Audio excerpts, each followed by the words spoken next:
Good morning everyone, welcome to civil services study. Practice set number 394 पर आ जाइए UPPCS के लिए। फोकस करेंगे इसमें हम इम्पोर्टेंट करंट अफेयर्स के प्रश्नों पर। तो चलिए स्टार्ट हो करते हैं। आज डेट हो गई है 19 अप्रैल 2021।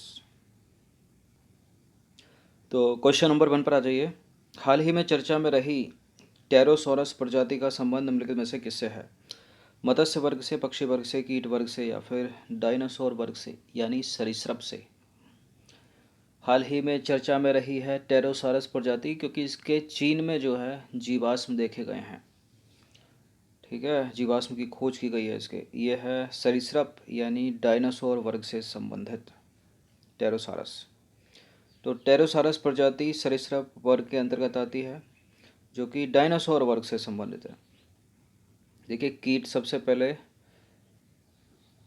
धरती पर जो है पानी में जीवन की उत्पत्ति हुई। ठीक है, मछलियाँ आई सबसे पहले।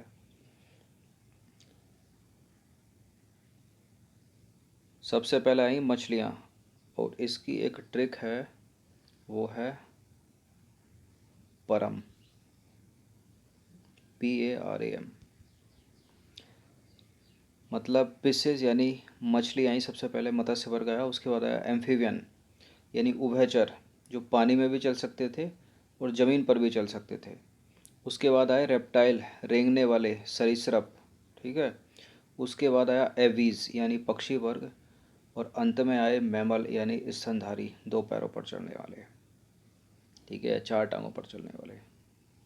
मतलब पर्याप्त जो है इनका मेरुरज्जु होता है।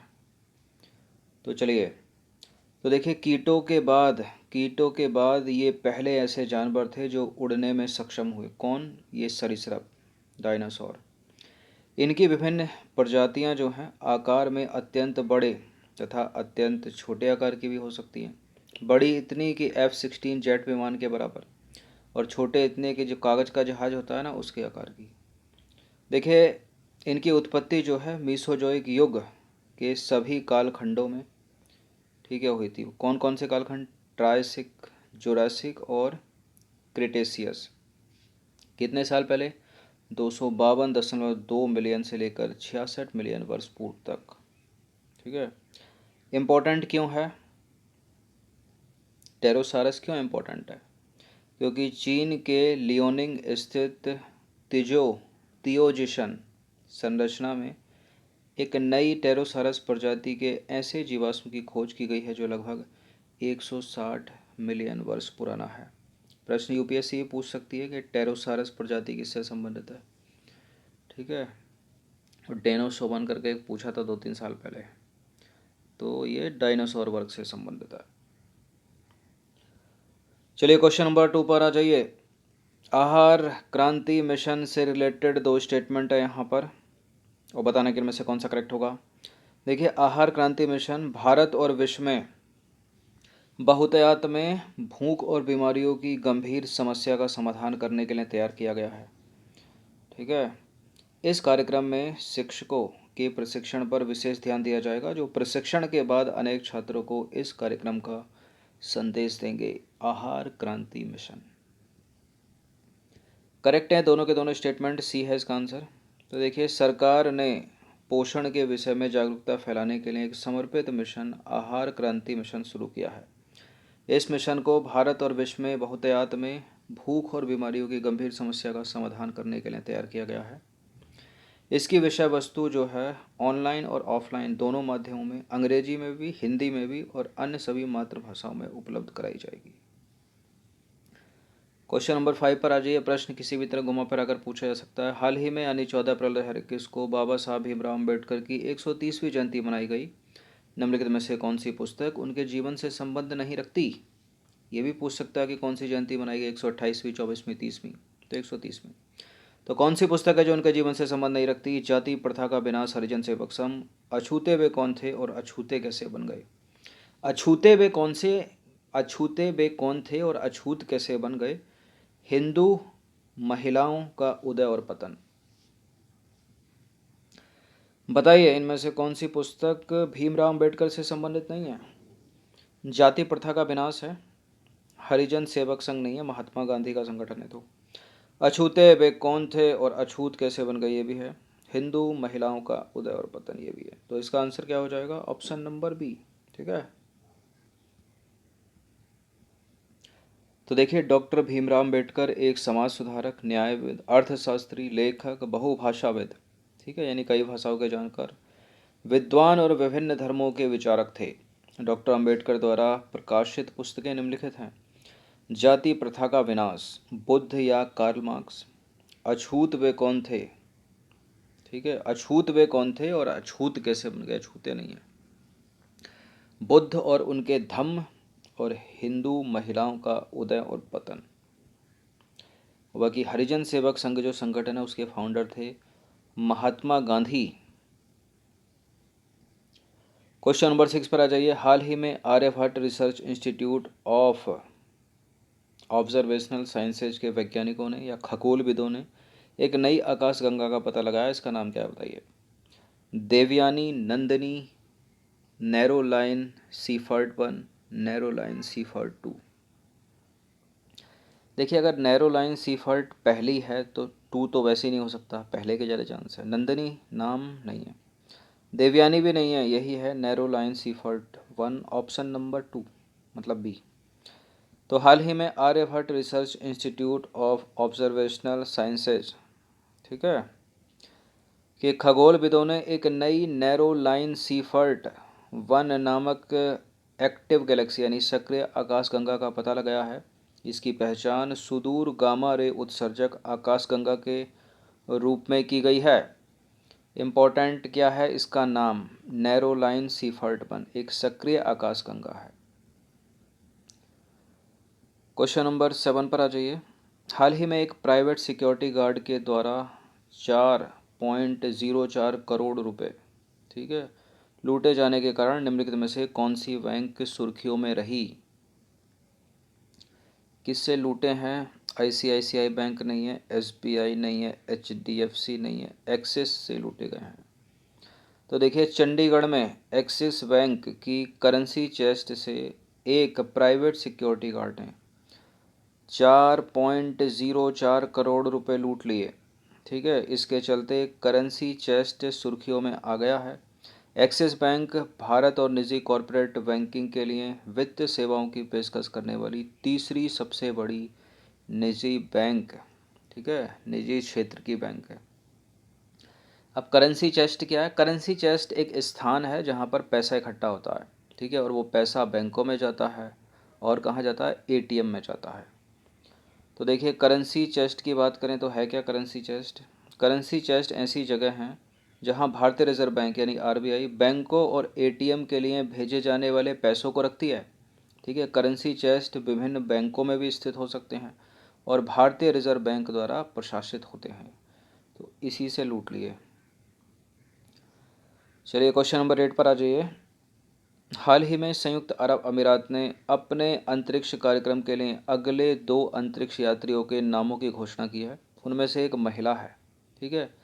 इसमें देश की पहली महिला अंतरिक्ष यात्री को वह अंतरिक्ष में भेजने वाला है। उस महिला अंतरिक्ष यात्री का नाम क्या है बताइए। क्या नाम है इनका, सोफिया रहमान नहीं है, नताशा फारिया नहीं है, इनका नाम है नौरा अल मतरोशी, ऑप्शन नंबर ए। तो हाल ही में संयुक्त अरब अमीरात ने यानी 10 अप्रैल 2021 को देश के अंतरिक्ष कार्यक्रम के लिए अगले 2 अंतरिक्ष यात्रियों के नामों की घोषणा की है, जिनमें से एक है महिला। इसमें देश की पहली महिला अंतरिक्ष यात्री नौरा अल मतरोशी भी शामिल है, ठीक है, याद रखना। और अगर नौरा अल मतरोशी सफलतापूर्वक अंतरिक्ष में चली गई तो दुनिया का पहला अरब देश होगा संयुक्त अरब अमीरात, जो किसी महिला को अंतरिक्ष में भेजने वाला या महिला अंतरिक्ष यात्री को भेजने वाला अंतरिक्ष में पहला देश होगा। क्वेश्चन नंबर 9 पर आ जाइए। निम्नलिखित में से कौन फरवरी 2021 में अपने अमल या होप सैटेलाइट को मंगल ग्रह के चारों ओर की कक्षा में भेजने के कारण दुनिया का पहला अरब देश बन गया है। कौन सा था ये, अभी न्यूज़ में था, यूट्यूब पे भी बहुत सारी वीडियोस की वायरल हो रही थी। ओमान, संयुक्त अरब अमीरात, इराक या सऊदी अरेबिया। एलिमिनेट करें, ओमान नहीं है, इराक नहीं है, इन दोनों में से एक बताइए कौन सा। ये वही देश है जो आने वाले मिशन में 2 अंतरिक्ष यात्रियों को भेजने वाला है, जिनमें से एक महिला है, नोरा अल मतरोसी, यानी संयुक्त अरब अमीरात, यूएई ही है ये। तो संयुक्त अरब अमीरात यानी यूएई को अपने अंतरिक्ष कार्यक्रम में हाल ही में सफलता मिली है। ठीक है, फरवरी 2021 में इसने अपने अमल या होप सैटेलाइट को मंगल ग्रह के चारों ओर की कक्षा में भेजा था, जिससे यह देश का ऐसा करने वाला अरब दुनिया का पहला देश बन गया था।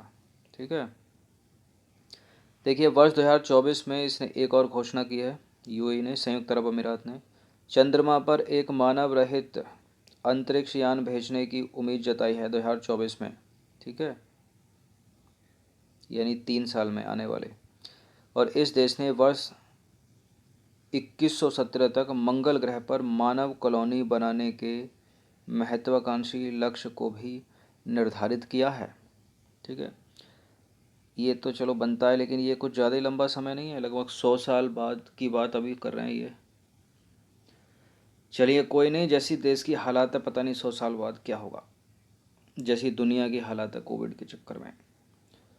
तो 10 प्रश्न थे ये करंट से रिलेटेड। अच्छा 9 हुए ना अभी, चलिए एक और आ जाइए। तो क्वेश्चन नंबर 10 पर आ जाइए। निम्नलिखित में से किसे भारत का नया निर्वाचन आयुक्त बनाया गया है? ये प्रश्न इंपॉर्टेंट है।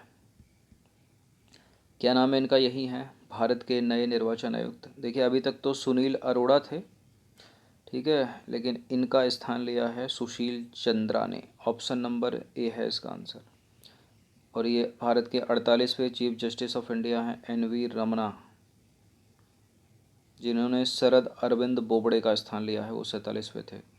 तो सुशील चंद्रा को 13 अप्रैल 2021 को देश के मुख्य निर्वाचन आयुक्त के रूप में अपना पदभार ग्रहण कर लिया है सुशील चंद्रा ने। इससे पहले सुनील अरोड़ा देश के मुख्य चुनाव आयुक्त के रूप में कार्य कर रहे थे। सुशील चंद्रा का जो कार्यकाल है वो अगले साल मई 2022 तक रहेगा। देखिए बात करें निर्वाचन आयुक्त की, तो भारत का निर्वाचन आयोग जो है कॉन्स्टिट्यूशनल बॉडी है, आर्टिकल 324 में इसका प्रावधान है।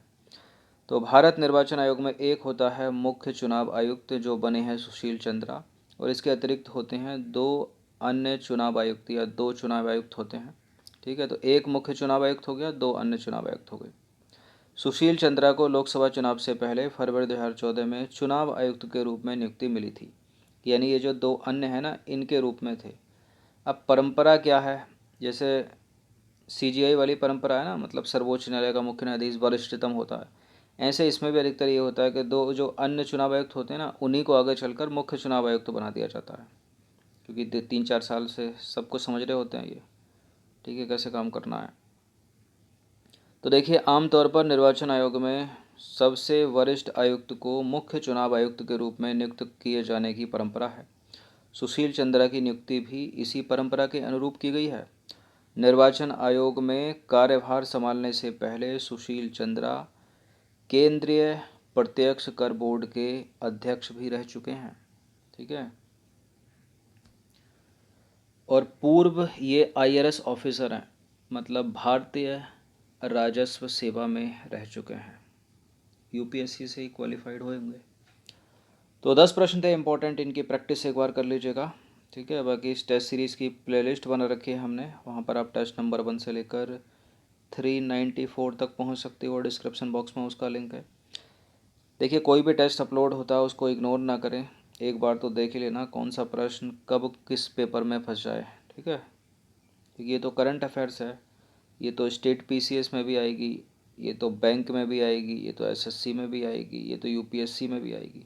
बस यूपीएससी में होता क्या, थोड़े स्टेटमेंट बना देता है और सीधे सीधे पूछ लेता है पीसीएस वगैरह में, लेकिन पीसीएस में भी हम यूपी पीसीएस के लिए भी स्टेटमेंट वालों पर ही फोकस कर रहे हैं, क्योंकि 1/3 की माइनस मार्किंग के साथ पैटर्न चेंज हुआ है।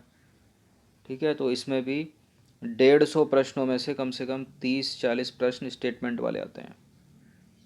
ठीक है, कम से कम 30 तो आते ही हैं, बाकी सीधे सीधे 4 ऑप्शन वाले ए बी सी डी इनमें से कौन सा होगा। कथन कारण वाले बहुत पूछता है यूपी पीसीएस में, कि कथन है ये, कारण है ये। ए ऑप्शन में व्याख्या करेगा, दूसरे में दोनों सही है व्याख्या नहीं करेगा, तीसरे में कोई सही गलत है, चौथे में कोई सही गलत है। ठीक है, तो उनकी भी प्रैक्टिस करते रहना, उनको भी डालते हैं वैसे तो चलिए धन्यवाद।